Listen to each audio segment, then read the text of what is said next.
பாகிஸ்தான் ஒரு நாடே கிடையாதுடா அப்படின்னு அப்பப்ப நம்ம சொல்லுவோம். அதுல எந்த குத்தமும் கிடையாது. ஆமா, அது நாடே கிடையாது அப்படிங்கிற மாரி தான் ஒவ்வொரு காலகட்டத்திலயும் பாகிஸ்தான் செயல்பட்டுக்கிட்டு இருக்கும். இப்ப பஹல்காம் தாக்குதலுக்கு அப்புறம் ஆரம்பிச்சது யாரு அப்படின்னா, பாகிஸ்தான் ராணுவ தளபதியா இருக்கக்கூடிய தீவிரவாதி ஆசிம் முனீர் தான்.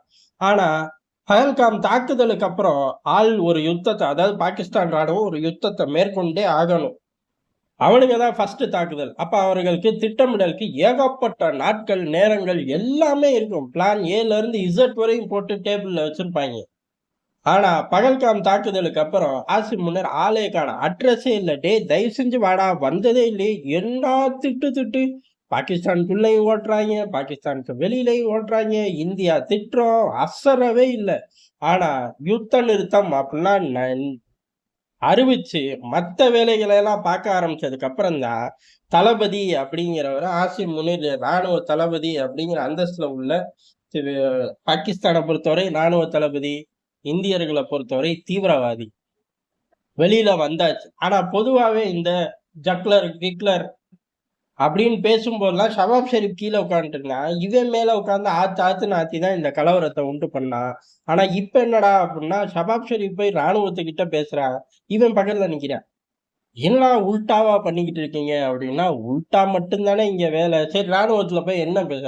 இந்தியா ராணுவத்துல போய் பேசி, பாரத பிரதமர் S-400 பின்னாடி வச்சுக்கிட்டு கெத்தா உரை நிறுத்தணும். எதுக்கு? யுத்தத்துல ஜெயிச்சுட்டோம். 3 நாள்ல உன்னைய ஹாட்லைன்ல தூக்க விட்டு மண்டி போட வச்சுட்டோம். அந்த வெற்றிய போய் கொண்டாடணும். அந்த வெற்றிய மட்டும் கொண்டாடல. அங்க இருந்து பெரிய அளவுல எச்சரிக்கையும் குடுத்திருக்கோம். ஆனா அதெல்லாம் மறந்துட்டு, அங்க பெரிய அளவுல தளபதிகளே அவுட்டு. முக்கியமான விமானப்படை தளபதி, ஸ்குவாட்ரன் தளபதியே அவுட்டு. டிக்கெட் கிழிச்சு குடுத்துட்டோம். இவ்வளத்தையும் மூடி மறைச்சுக்கிட்டு, அங்க போய் வீர உரை அப்படிங்கிற மாரி ஒரு தோற்றத்த கிரியேட் பண்றாய்ங்க. இவனுங்களுக்கு தெரிஞ்சதும், பிடிச்சதும் அதுதான். அத தாண்டி ஒண்ணுமே கிடையாது. காரணம் என்ன அப்படின்னா, அடி வாங்கினது ஊர் பூரா தெரிஞ்சிருச்சு. உலகத்துல உள்ள அம்புட்டு பேரும் சேட்டலைட் இமேஜ்கள வச்சு சத்தியம் பண்றாய்ங்க. டிஃபென்ஸ் எக்ஸ்பர்ட்ன்னு உலகத்துல உள்ள அம்புட்டு பயலுங்களும் அப்பமும் அறிவுக்கு ஏத்தாப்புல ஆராய்ச்சி பண்ணி, "டேய் இவ்வளோ பெரிய அடி வாங்கியிருக்கீங்க, அப்புறம் என்னடா?" அப்படின்னு கூப்பிட்டு சொல்லிட்டு போக ஆரம்பிச்சுட்டாய்ங்க. காரணம் அடி பெரிய அளவுல இந்தியா குடுத்துருச்சு. கால்லயும் விழுந்துட்டேன். இது பத்தாதுன்னு என் கால் வேற நான் தான் நிறுத்தினேன் அப்படின்ட்டு இப்ப நான்லாம் நிறுத்தல அப்படின்னு அவரே அசிங்கப்பட்டு ஓரமா நிக்கிறாரு. ஆனா அதுல நெறைய ட்விஸ்ட் அண்ட் டர்ன்ஸ் இருக்கு. விரிவா பார்ப்போம்.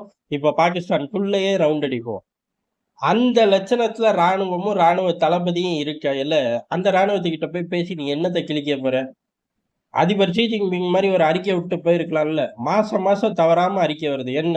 ராணுவத்த அதிபர் ஷி ஜின்பிங் சந்திச்சார் அப்படிங்கிறதா ராணுவத்தோட சேர்மனும் அவர்தான்.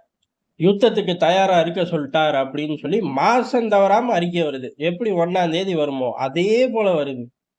அந்த வேலைய பண்ணிட்டு போயிருக்கலாம்ல. எதுக்கு இந்த வீணா போன ஃபுட்டேஜஸ்? ஆனா ஃபுட்டேஜஸ் குடுக்குறார்கள். அது அவர்களோட கருமம்னு நமக்கு தேவையில்ல. ஆனா இன்னொரு விஷயத்தை இந்த கேப்ல செய்றாய்ங்க. அதாவது இந்தியா செய்யற மாரியே கட் காப்பி நாங்க செய்கிறோம் அப்படின்னு ஒரு தோற்றத்த தான் உருவாக்குறாய்ங்களே ஒழிய, மனதளவுல அவனுங்களுக்கு அது தேவை கிடையாது. மனதளவுலயும் பாகிஸ்தான் அந்த இடத்துல ஒரு திருட்டு வேல பாக்குது. இப்ப இந்தியா மாரியே ராணுவத்தோட அவங்க பிரதமர் போறாரு, பேசுறாரு அப்படிங்கிற மாரி ஹைலைட் பண்ணி காட்டுற பாகிஸ்தான், பின்னால தீவிரவாத தடம் பண்ணும். இதுதான் பாகிஸ்தானோட உண்மையான மூஞ்சி. இதுதான் அங்க நடக்குது. காரணம் என்ன அப்படின்னா, இந்த மாரி ஒரு தோற்றத்த பில்ட் பண்ணிக்கிட்டே இருக்காய்ங்க. பின்னாடி தீவிரவாதிகள் தீவிரவாதிகளுக்கு காச அள்ளி தராய்ங்க. எவ்வளவு தராய்ங்க அப்படின்னா, நம்ம இலக்கு வச்சது பூராமே தீவிரவாத இலக்குகள் தான். அந்த இடத்துல பொதுமக்களோட இழப்பு அப்படிங்கிறது ஒண்ணுமே கிடையாது. அடுத்து நம்ம குறி வச்சது பூரா ராணுவத்தோட இலக்கு தான். அந்த இடத்துல பொதுமக்களோட இழப்பு அப்படிங்கிறது ஒண்ணுமே கிடையாது. செத்தவன் தீவிரவாதி, இல்ல பாகிஸ்தான் ராணுவம். இந்த 2 தவிர வேற எதுவுமே கிடையாதுங்கிறது தான் எதார்த்தமான உண்மை. ஆனா, இந்தியாவோட தாக்குதல்ல உயிரிழந்த அப்பாவி பொதுமக்களுக்கு ₹1,00,00,000 அப்படின்னு ஆஃபர் பண்ணியிருக்கார்கள். செத்த தீவிரவாதிகளுக்கு இழப்பீடா ₹1,00,00,000 பாகிஸ்தான் தருது. அதான் லிட்ரலா.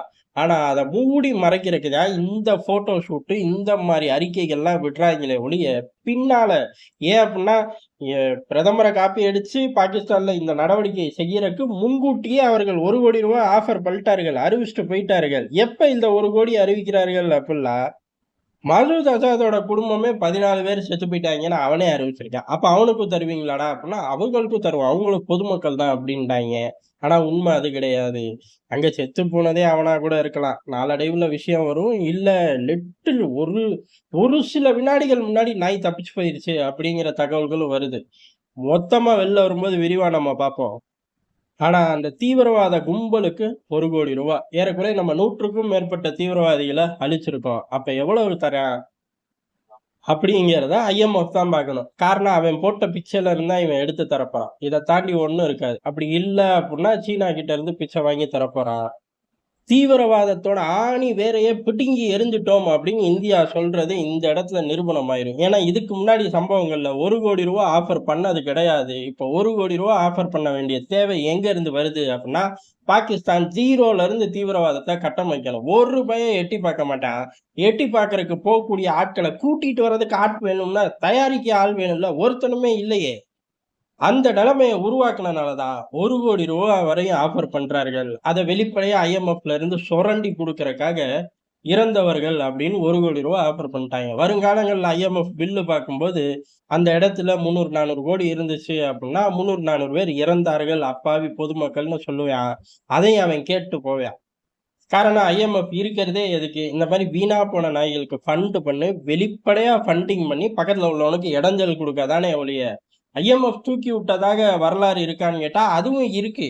எல்லா விஷயத்திலயும் 100% அப்படின்னு நடக்க வாய்ப்பே கிடையாது. 80% ஐஎம்எஃப் இந்த மாரி திருட்டு வேலைக்காக உருவாக்கப்பட்ட ஒரு அமைப்பு தான் அமெரிக்கா கண்ட்ரோல்ல வச்சிருக்கு. 20% அப்படிங்கிறது உண்மையாவே தூக்கி விடுறதுக்கான ஏற்பாடுகள் நடக்கும். அதுக்கு தானே அடுத்த கட்ட நாடுகள் உள்ளுக்குள்ள இருக்கு. ஜப்பான், இந்தியா போன்ற நாடுகள் ஃபண்டிங் இருக்கு. அந்த ஃபண்டிங்கோட பெரிய ஃபண்டிங் அமெரிக்கா இருக்கு. 20%. 80% இந்த மாரி திருட்டு நாய்கள வளர்த்து விட்டு பக்கத்துல உள்ள நாடுகளுக்கு இடைஞ்சல் குடுக்கிறது தான். அதனால 300, 400 கோடி அப்படின்னு பில்ல வச்சு அப்பாவி பொதுமக்கள் அப்படின்னு வருங்காலங்கள்ல சொல்லியே தீருவாய்ங்க. ஏதாச்சும் ஒரு பிரைவேட் ஏஜென்சி அந்த பில்ஸ அக்சஸ் பண்ணி போடத்தான் போறாங்க. இது வருங்காலங்கள்ல நடக்கும். 3 வருஷத்துல நடக்கலாம், 5 வருஷத்துல நடக்கலாம். ஆனா இப்ப இந்தியா உள்ள வேகத்துக்கு அது 3, 4 வருஷம் இல்ல 5 வருஷம் கழிச்சு வெளில வரும்போது, பாகிஸ்தான்னு ஒண்ணு இருக்காது அப்படிங்கிறது தான் எதார்த்தமான உண்மை. இதே செய்திய தான் ஐஎம்எஃப்க்கு மட்டும் கிடையாது. ஒட்டுமொத்த உலக நாடுகளுக்கும் டெல்லி நிமிடத்துக்கு நிமிடம் பதிவு பண்ணிக்கிட்டு இருக்கு செயலால.